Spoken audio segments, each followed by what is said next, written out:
Then say Adekerewa Chioma Peruzzi finally opened up about his relationship with Chioma Davido.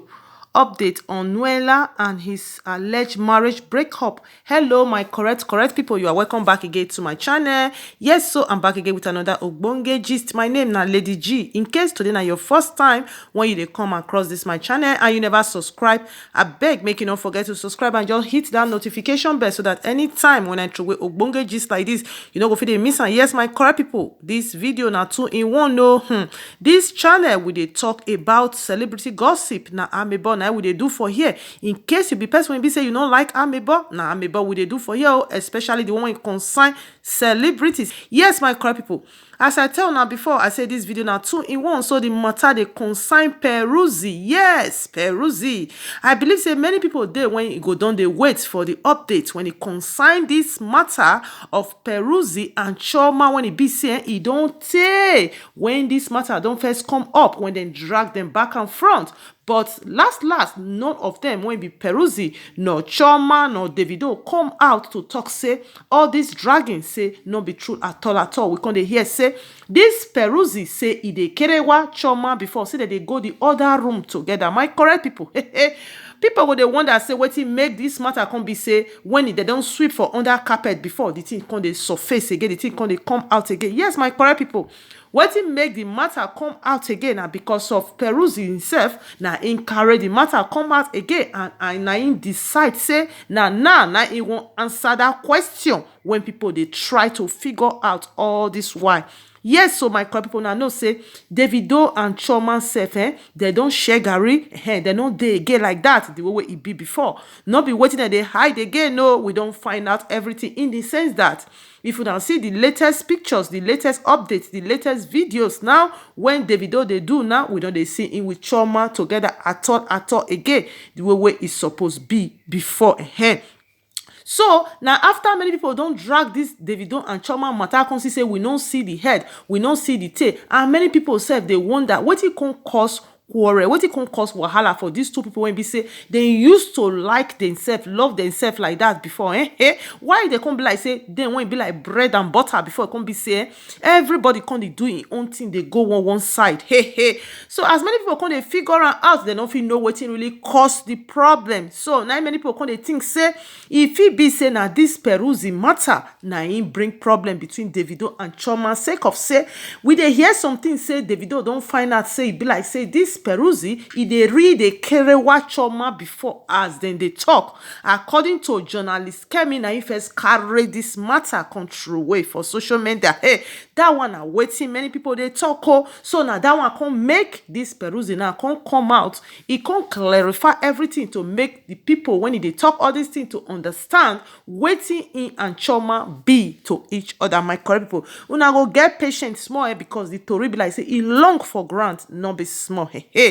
So last now when never to say he can't get some kind interview when this Peruzzi attend, when be say they come they ask am different question, the relationship when he get with Davido and how inte know Davido. It can happens to be say inside that interview, they can still ask him which kind relationship when he gets with Chioma, because we dey hear say Chioma and Peruzzi they be cousins. Now so we dey hear the whole matter, and we can see they hear say this Peruzzi they kerewa Chioma before he can transfer am to Davido, and Davido now can be person wey be say he no even know. Hey, my correct people, they say dog when he won lost, he know they hear the whistle when hunter they blow again. Now this Peruzzi can open mouth, wah, he no even fit jump that talk according to what people they talk. My people now they tell now, so me I go drop all the write up for and I go they see and videos still dey the matter, but I no go fit drop the video. Why? Because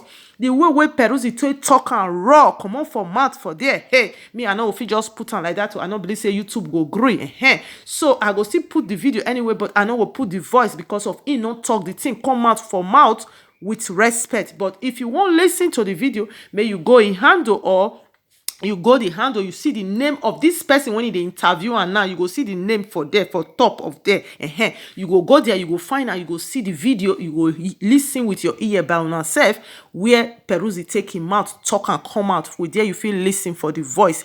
Yes, my correct people. Now Peruzzi come open him mouth. Wow, the way you just say talk the thing, my correct people, just I hear say people talk say I dey knack the woman when the man when he help me they knack.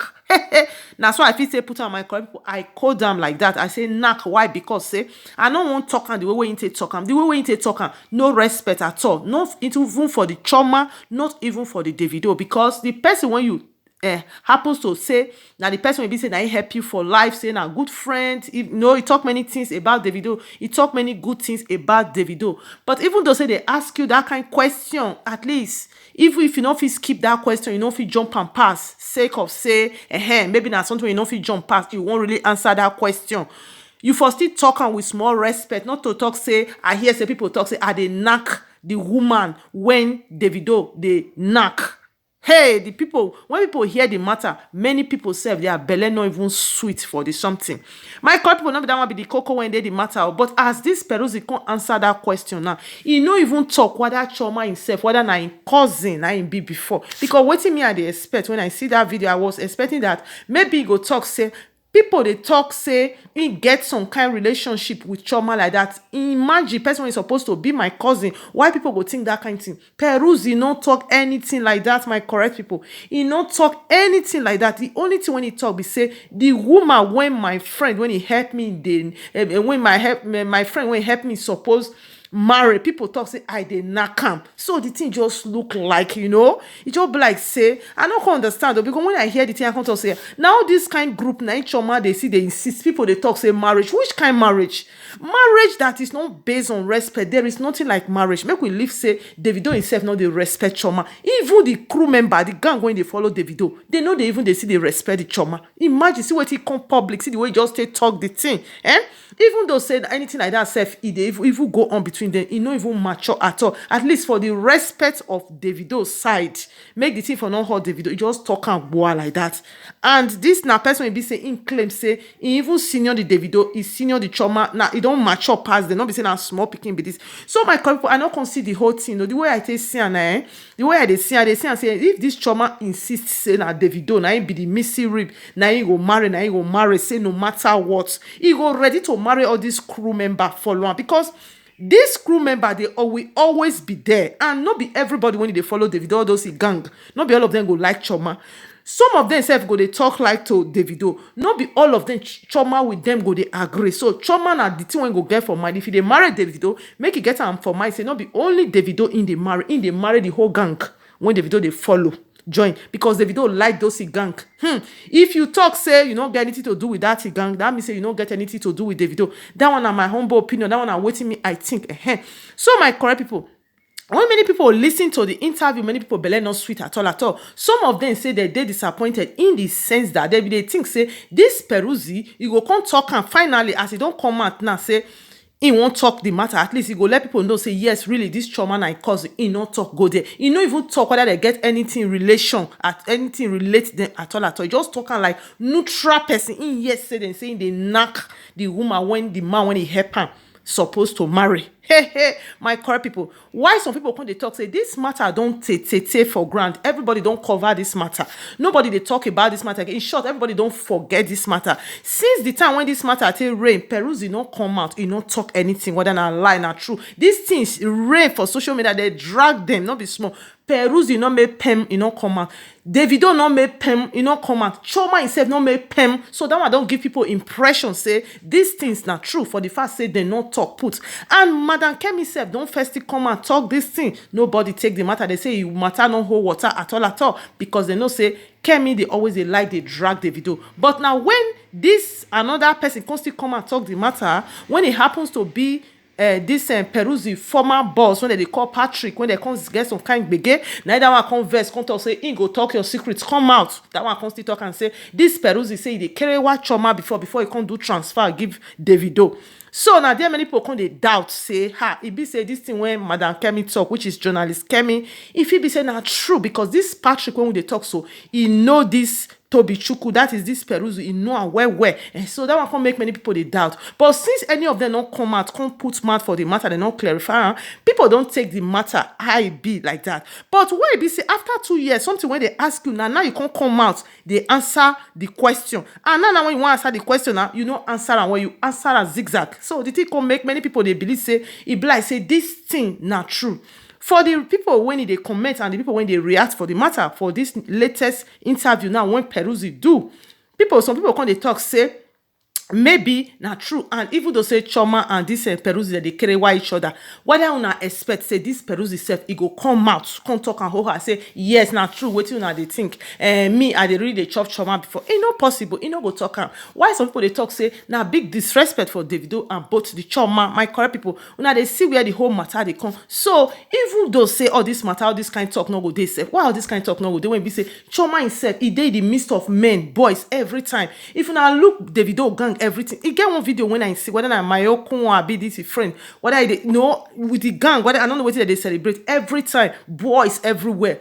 Now only Chioma go be the woman when they for the some of them know what they see and they swallow spit, and most of them we know even they see them say they are babe, they follow them or they did the house every time. I don't know my correct people. So I just only think and say all these things. If Peruzzi no one talk about the thing, no one clarify for just offer leave as it be, because the thing na come make old talk they come out, and before you know it now everybody go start to they drag them, and people come they say not to even be saying now when be saying no say Davido and Chioma and they get big, everything still be like say things no balance when, and now you can't decide say you won't answer question when they ask you 2 years ago you not talk.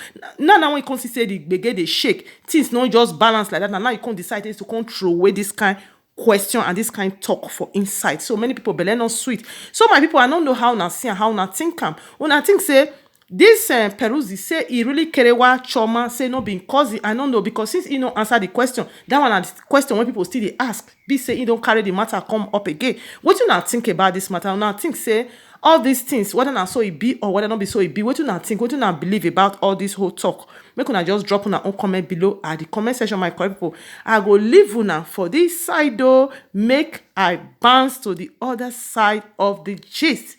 This one they concern another Nollywood actress and they call Nuella. Some days ago now we can they share some kind gist say in with his husband, they be like say they won't share Gary in the sense that the marriage not balance again, sake of say this Nuella self he snatch this his husband from another of his colleagues for inside that Nollywood industry. Say lately now we come hear say their matter don't balance again, sake of say this his husband he dey panel bitter every time. Yes, I don't first do the video when concern this matter. If you never watch and make you go through my channel, you go see, and from there and I will know where the whole story start.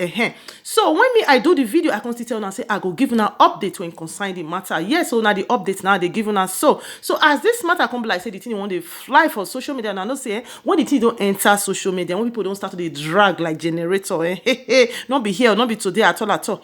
As the husband when they call she the say the thing want they fly up and down quick now control where one video when with this wife they can't lie down for bed to tell people say then still they can't pay nothing they happen, which I will drop the video for now at the end of this video. So my correct people, we can't find out the thing when really they cause the big between both of them. They say apart from say this husband they call Chidi say he dey panel beat this wife, say the one when can't really happen when make the woman come talk say yes enough is enough, say enough it take am again. Say as the man get pepper body rich, if you don't panel beat this wife finish, that their pikin self go come they cry, they try one protect him mama, they ask for help and different thing because of the kind pepper body when that man get when they call Chidi, he go panel beat the pikin join.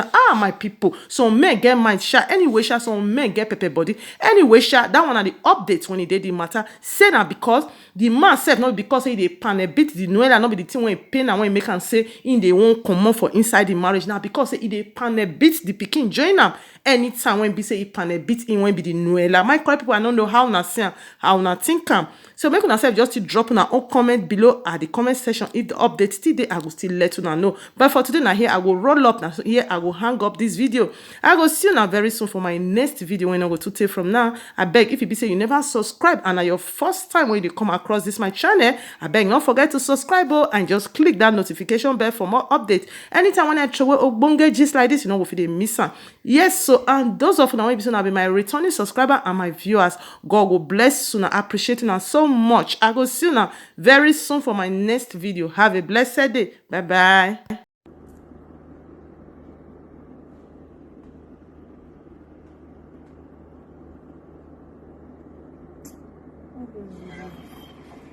You act like you're proving a point. I'm not proving any point. I'm just expressing. You know.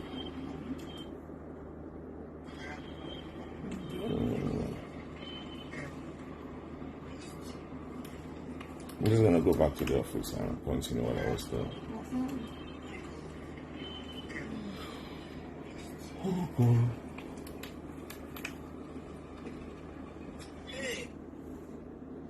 So I'm gonna be following you on Instagram.